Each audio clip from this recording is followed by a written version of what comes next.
Alright, now we have a new chapter of Mai Ball. It is the final part of the good game chapter. They lost. They lost in the finals of the tournament. They lost. And now Mai is relaxing back at her bathhouse, where she lives, her legs covered in bandages after all the falls and trips and kicks and she went through a lot. The brutality of soccer really comes out in this experience. It's strange that it actually makes me want to play soccer. I'm not entirely sure why that is. I don't really know what about it seems appealing. Because they spend the whole chapter, the whole series that is, sweating and crying and getting hurt and dirty and bruised. But they survived. Mai survived. She lives to play another day. Chilling out, listening to music. Nice, nice. Looking a little forlorn. It's so strange. I know it's this afternoon, but it really doesn't feel like the match is over. The moment felt so amazing, even if it was just a fantasy. That's the kind of dumb thing I do. I end up in a during the match. So I still don't quite get this because I think the plot still kind of like makes sense if it wasn't a fantasy, like that they both actually did the bicycle kick, but then the ball just kind of like pops out and goes up over the goalie into the net. Like that's what I thought happened at first. But I guess, yeah, she just kind of extrapolated a little bit. So maybe this is like we're moving past the fantasy power Mai. Like up until this point, the series was all about Mai being able to kind of dissociate during matches and frame them as these weird romantic genre parody narratives, and that gave her incredible strength and focus and resolution. Sure, I really like that as kind of like the gimmick of the series, so to speak, like as kind of a cool way to have all of these fantastical scenes. But there might be something even past that. Like maybe she'll become even stronger, making the fantastical real. Because here we see, yeah, like this wasn't good. The fact that she thought this happened when instead she actually just flopped back onto the grass wasn't good. I also really like this. It doesn't really feel like the match is over. I felt like that before at like Smash Bros tournaments and stuff. You get worked up into this sort of competitive energy, and then just because the actual competitive event has ended doesn't mean that you just are able to turn that off like a switch. And it kind of keeps lingering, this idea that you're still gonna have to play more matches, you're not actually out yet, that there's still something you could do to somehow undo your losses. The brain just kind of works like that, and I think it's vestigial from kind of early man times. This idea of things just kind of abruptly ending, of things changing mode purely through social rules of engagement is quite new. Like, if I'm early man and I'm hunting something, um, until I'm actually at the point where I'm sitting and relaxing and eating that thing, the hunt isn't really over. Likewise, if I'm in some sort of life or death struggle, something like that, competing with my fellow man with sticks and stones and all of that, it doesn't end until I'm dead, until one of us is dead. If I'm still there, if I'm still alive, then it's only right for my body to still be kind of in that mode, you know? The idea of just like a whistle blowing and then it's all over and there's nothing more you can do about it, that's actually a very modern invention, and it isn't surprising that our bodies aren't really good at just turning off the adrenaline. So yeah, I can totally relate to this. Even though she's as far away as you can get from playing soccer right now, just sitting on her floor, relaxing, it still feels like the match is happening. I get that. I get that. It's odd though. I wasn't fantasizing at all up until the moment I caught up to Mia. Used to only be able to play if I fantasized, and I spent so much of that match in that state. But didn't need to do I didn't need to reach that ball. Ah. Okay, so that's kind of cool. Yeah, that's true. She was totally with it all the way up until that last minute. All the way up until that last action where she thought they did the crazy double bicycle kick.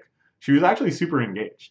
And it's cool too because when she was going up against Kanbaru, that was like one of the things she was having trouble with at first was kind of like locking in a fantasy narrative, um, because Kanbaru is just so bizarre and so outside of the normal mode of soccer and of the kind of characters we've seen so far, with her total kind of lack of competitive edge, her really strange, aloof personality, and of course the bizarre decisions she makes, her passes and stuff in the game that only near the end did Mai and Mia start perceiving the genius of. So that's cool. Like I said, yeah, it's kind of going beyond fantasy now. She did it! Yay! Good for you, Mai. Even though you really hurt yourself doing so. I want to keep playing. Oh, I love it. I love it. I love it. Look at her face. You can't look at her face. Vote in the poll for how we should best show you her face. Let's do a little experiment actually. Um. Oh wait, no, no, no. I should have switched. Look at her face. Is this good enough? Can you still see her face? When I say look at her face, is it okay? I don't know. It's something. It's something. I want to play more and more. I want to keep challenging myself. See, so this is what it feels like to play sports. Oh, that's awesome. Oh, that's awesome. I love it. I love that this is her resolution after losing. That when the crushing defeat happens, she wants more. That's great. That is the ideal competitive attitude. That victories motivate you, losses motivate you perhaps even more. Um, and it's not something so shallow as I want to win next time. She's not making that kind of, hollow proclamation. She's not kind of full of regret. Oh, next time I won't make this mistake. Something along these lines. Or even like, even saying, oh, I want to be better so that next time I won't lose. It's okay, but just straight up saying, I want to play more. I just want to keep going. That is the ideal. And it's kind of hard to do that when you lose. It really, losing isn't fun. And if you let it, the pain of the loss will poison the entire memory of the game. It's difficult to avoid that. But she did it. I want to keep playing. Can you see everyone? This hurts so much. Oh, that's so nice. Ah, that's a nice page. Poor Mai. This is the first time I think we've seen her cry. Like this, at least. The full-on weeping cry. Sweat, of course, but staining her shirt just from tears, perhaps. This hurts so much. You just want to play more. Oh, and the cry. Finally, Maya could cry. She cried long and hard, just like a sportsman does. And this is their team pick that they took after they lost. Everyone making these X's.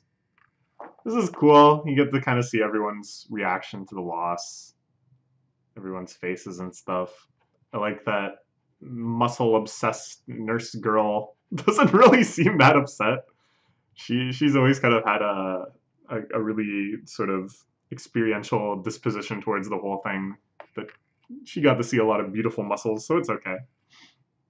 A lot of other people looking pissed or just straight up despairing. Nice, I like it. I'm sad that the manager girl has her face covered up by the narration bubble. That seems really rude and that's unnecessary. Couldn't they have just shifted that a little bit? Just a little bit to see her face? Yeah, whatever. So this is what she was looking at while she was listening to music. I like Kunimitsu too, with his kind of cheeky smile here. Not cheeky. No, what's a better word? It's a compassionate smile. Like it's kind of the opposite of a cheeky smile, really. You know that he's been through this a lot before. Like obviously he's lost at probably even bigger stages than these girls. He knows what it's like. And probably part of him is like, Don't you guys know that you made the finals? Like, aren't you still extremely proud of yourself that you pushed a team this amazing and with this level of reputation to this edge?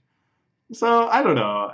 This is really nice though. I think you can see just how well they've established all these characters from this one page. Mai just looks like super zombie mode. She doesn't even get it. She still probably thinks the match is going on. Oh, poor Chidori. Chidori looks kind of sad. Reika, of course, super pissed. How did we lose? Seriously, how did we lose? That's such bullshit. Okay. And the zoom in on Mai. She's kind of smiling, maybe, but it looks like she's just kind of in some trance that she doesn't really get at all what's going on. And here, Kunimitsu opening in her door.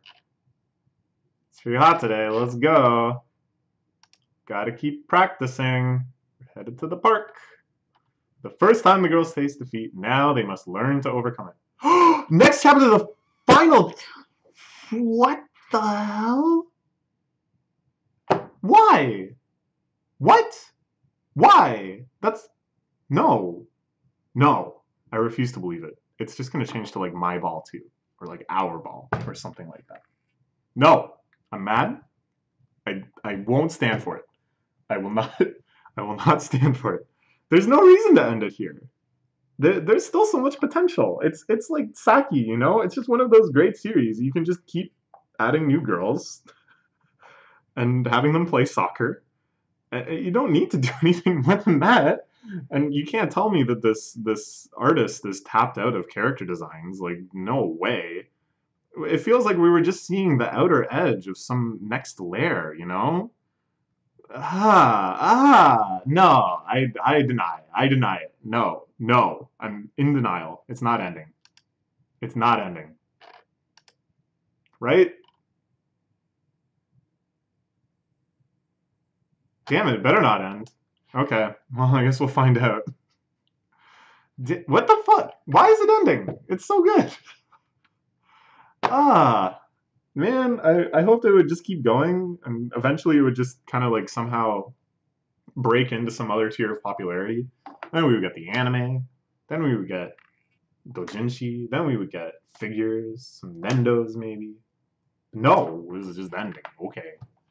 What? Man, okay, alright, whatever. Oh. I don't believe it.